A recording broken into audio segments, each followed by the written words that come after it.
There are only a couple of events each year in the off-campus student housing industry that bring all of the industry leaders together. The annual Interface Student Housing Conference is the largest event for the industry. 2024 marks the 16th year for this conference and is being held April 24th through the 27th at the JW Marriott in Austin, Texas. This is the premier event for student housing professionals, bringing together leaders from all facets of the sector, including owners, operators, investors, lenders, and university partners.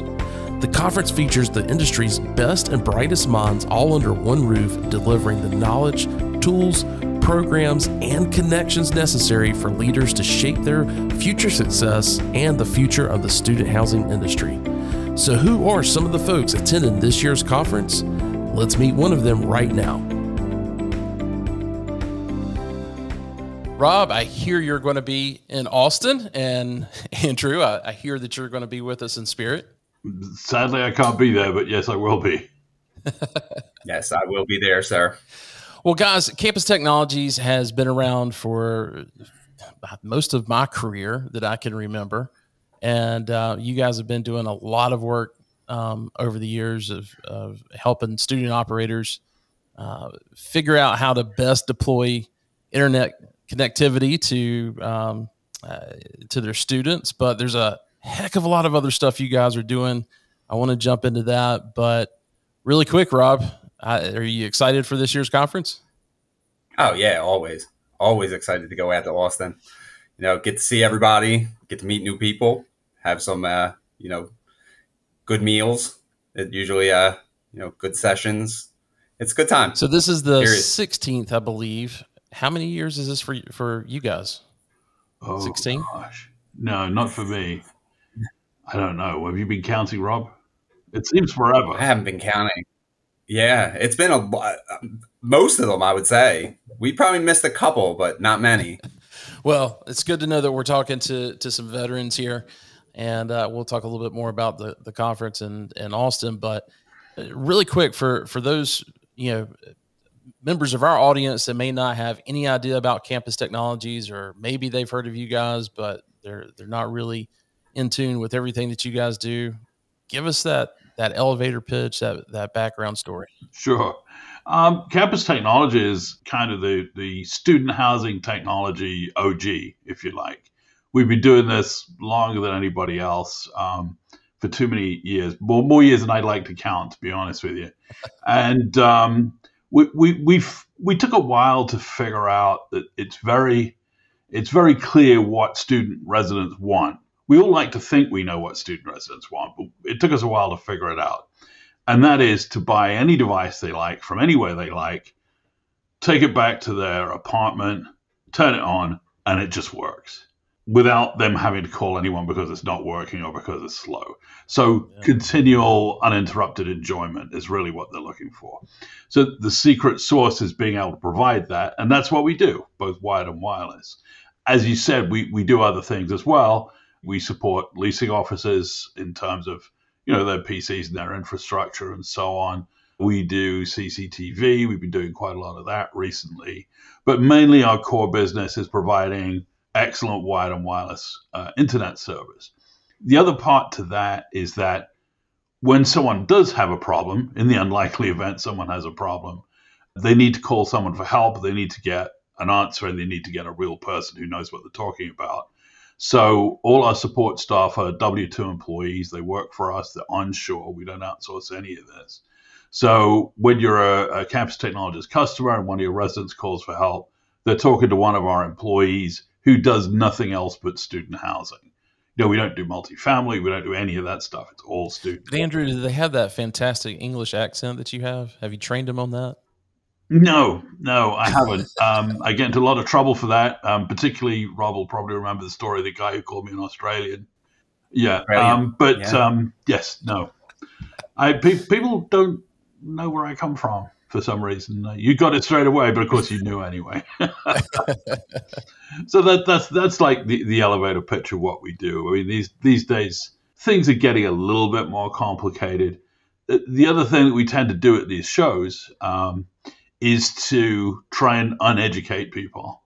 What I mean by that is, there's a lot of people get told a lot of things by Other people in the industry are reading the press, and honestly, a lot of it is just not applicable or it's just wrong. And consequently, we try and be rational and explain that if we don't do that, then you're going to save some money. And hey, it's all about the NOI, right? Yeah. So yeah, I can give you a couple of examples of that if you're interested, but I'll leave it there for now. Well, I do have just one, quick question that, I didn't really prep you guys for, but, given the kind of pullback that we've seen in development, over the past Right. couple of years, but you've got increases in rent and, of course, everything else as well. But what are you seeing from, current clients and potential clients who, have that stabilized property that maybe they're wanting to, make sure that they're future proofing or putting something in that will help with the value? Is there a lot of that going on? Yes, yeah, there is. There's a lot of people doing upgrades because they want to be best in market from a product, from a deliverable point of view, but they don't want to spend a ton of money doing it. Clearly, that's always the problem. So we found quite a few ways of adapting existing infrastructure to deliver best in class. It does bring us to a point, though, where anything that was built getting on for 20 years ago now that has structured wiring in it, that wiring is getting to the point where it's not fit for purpose. So there's potentially some really big capital expenditure coming up for some owner operators when they Gotcha. get to 20 years old. Now, that's about the limit.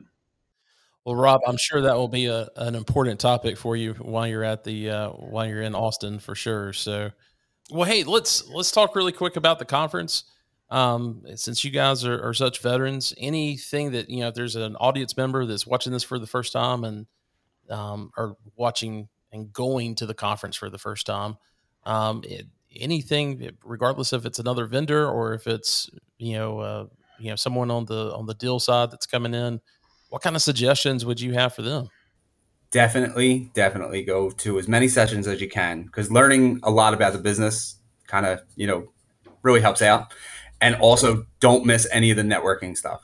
Like if you can go, to the vendor hall and walk around and, talk to people. And, I think that's probably the best thing you could possibly do when you go to this conference, is just meet as many people as you possibly can. Yeah. Rob, are you guys actually participating in any of the sessions this year? We're not doing any of the sessions, but we will be doing a roundtable.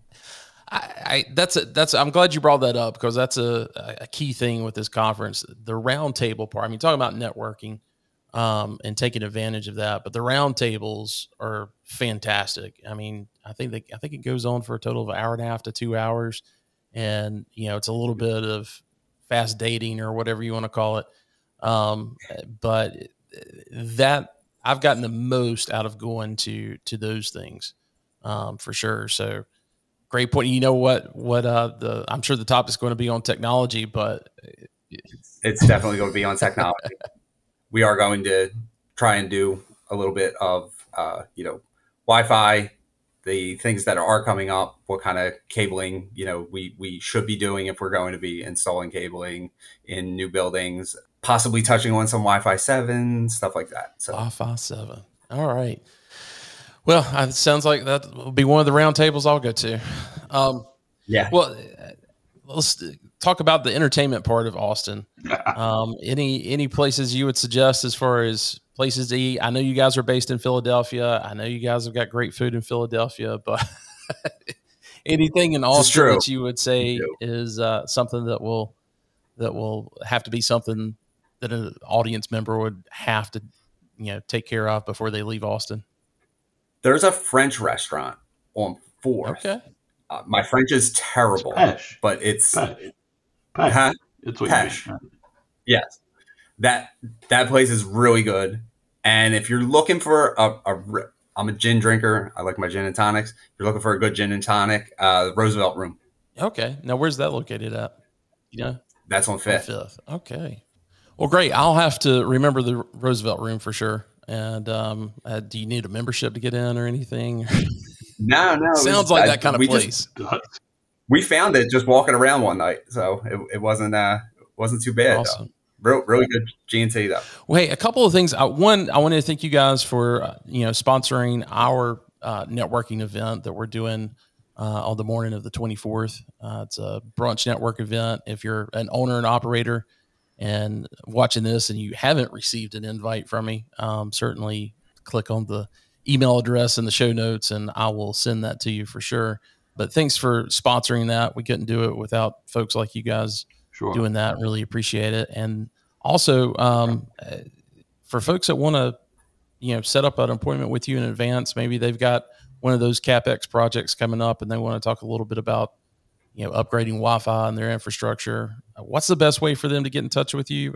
I do want to say you've provided me a calendar link. We're going to put that in the show notes, but for folks that may not be able to click on those show notes, what's the best way for them to get in touch with you? I mean, my email would probably be the easiest, which would be rcollins, COLLINS, at campustech.net, or just go to our website, campustechnologies.com. Perfect. Well, Rob, I will see you in Austin, and Andrew, we'll be thinking about you. Next year. All right, guys, take care. All right, guys, thanks a lot. All right, Wes, thank you.